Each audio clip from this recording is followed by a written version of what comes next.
On August 1465, Ballaban Badera, a sanjakbey of the Sanjak of Ohrid, who was an Albanian-born janissary, launched his fourth but largest campaign against Skanderbeg. He was defeated in both battles of Ohrid and Vajkal the year before. Ballaban had previously inflicted severe casualties to Skanderbeg's forces and soon received high favor from Mehmet II. He soon appointed Ballaban and Jakup Arnauti, both Albanian peasants by birth, to lead a joint campaign against Skanderbeg's forces. According to some scholars, this act of inclusion by the Sultan was a promotion of a social revolution within Albania to wean forces away from Skanderbeg. Whatever the motives, the Ottoman army marched forth with two separate forces, one from the south under Arnauti and the other under Ballaban's personal command, for the east. Applying a pincer movement, the goal of this action was to meet in central Albania in full force,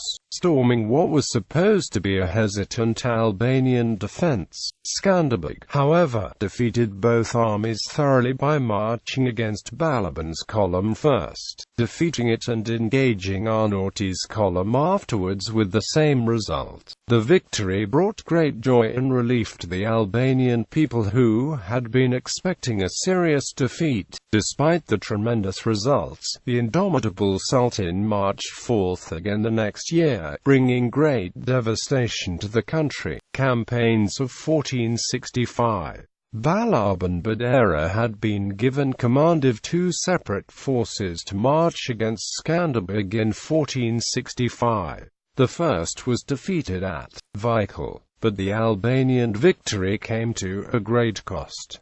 Many of Skanderbeg's most trusted lieutenants had been captured and sent to Istanbul. They were given the choice of converting to Islam or of dying. All of them chose the latter, and the bodies were mutilated and thrown to the dogs. A new army was assembled and sent again to Albania.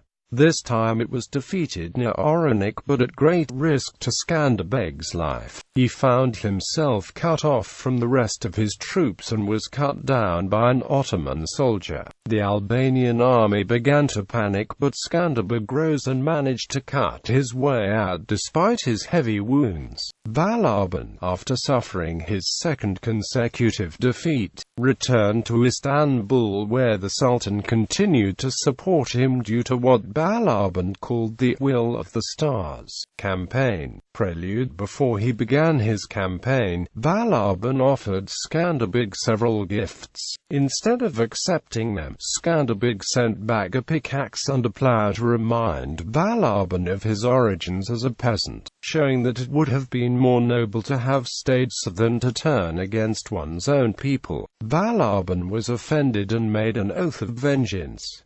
Ballaban planned to march two armies into Albania. Ballaban's force of 24,000 men was to march from Ballaban and Jakup Arnauti's force of 16,000 men from Berat. The plan was to march on to Pruja and take it after Skanderbeg would have moved against one of the two armies. For that, the other would move into Skanderbeg's rear and hopefully annihilate his army. Many Albanian princes allied to Skanderbeg, most notably Moise Golemi, began to advocate a purely defensive campaign to thwart the Ottoman invasion, but Skanderbeg felt that he must at all costs prevent the linking up of the two armies sent against him, especially now that he had received fresh troops and supplies from King Ferdinand I of Naples, bringing his forces' numbers to 12,000 men. He therefore marched against Ballaban first.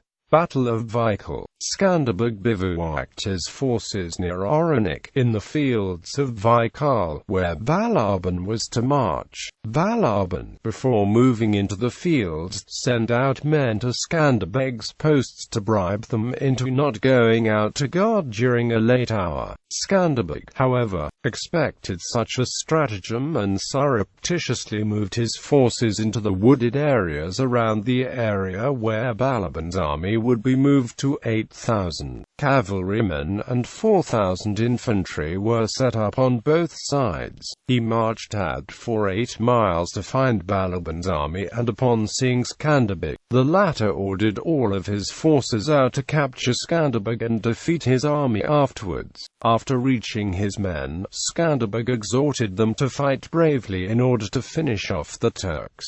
He soon split up his forces into 4 groups. This first to Tanush-Thopia, the second to Pal-Engeli's brother-in-law who ruled over Durrës, the third to Zahari-Agropa, and the last to himself. The Ottoman forces who were wary of following him, so with his own group he continually harassed the Ottoman soldiers until they were driven into his chosen field of battle. Once the Turks had neared, all of the Albanian forces sprang out of the positions, encircling the Turks.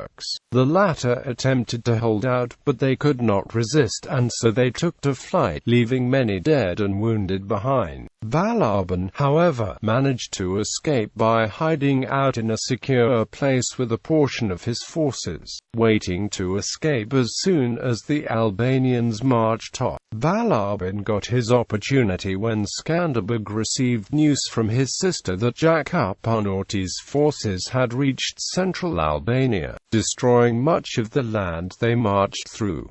Skanderbeg immediately set off and Ballaban returned to the Sultan defeated.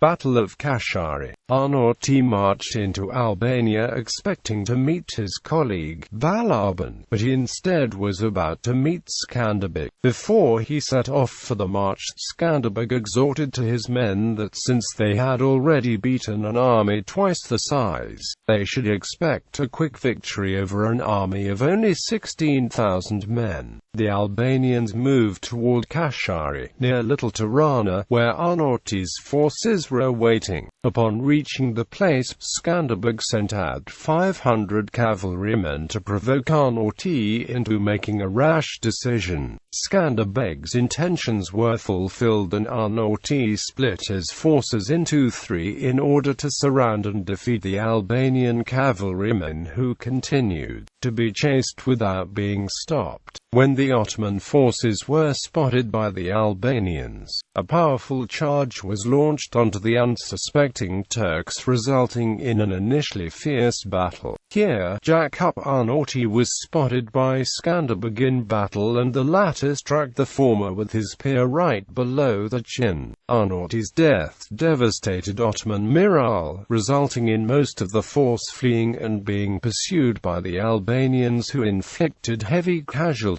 Aftermath. Ottoman casualties were very heavy, with estimates of the time going upwards of 24,000 dead, wounded, and captured. As usual, Skanderbeg authorized the taking of loot. The victorious army marched into Kruja, where the doubting populace greeted them with great cheer. Skanderbeg notified ambassadors who were nearby of his victory, allotting much of the loot captured by his army to them. The next year, Mehmet II marched into Albania with a great number and again besieged Kruja. Ballaban would be left with much of the Sultan's forces since the latter went to build the Elbasan fortress. Skanderbeg, again, managed to extricate himself, this time managing to bring about the death of his rival.